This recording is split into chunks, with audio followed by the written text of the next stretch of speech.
అంటే తెలుగు ఆడియన్స్ యొక్క ఆలోచన ఎలా ఉండేదంటే, సినిమాలో హీరో ఓడిపోయినా, చచ్చిపోయినా సినిమా ఫ్లాప్. ఎవరు చూడరు ఆ సినిమాని. కరెక్ట్. బట్ నా సినిమాలో హీరో 30 నిమిషాలు వరకే 30 నిమిషాలే ఉంటాడు. తర్వాతంతా ఏగొస్తది. ఏగే సినిమా అని ఆల్రెడీ ఆడియన్స్‌ని ప్రిపేర్ ఆ చేసి ఎగ చేసే అద్దాన్ని వచ్చి థియేటర్‌లో చూడండి అని జెప్పారు. అని చూడండి అని చెప్పి ప్రిపేర్ చేశారు. కరెక్ట్. దానికి తగ్గ ఓకే.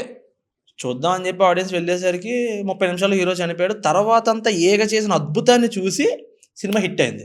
కరెక్ట్. సో, ఆ విధంగా ఆడియన్స్‌ని ప్రిపేర్ చేశారు రాజమౌళి గారు. ప్రిపేర్ చేశారు. కరెక్ట్. సో, ఇదే విధంగా 'కలేజా' కూడా ప్రిపేర్ చేసుంటే కరెక్ట్.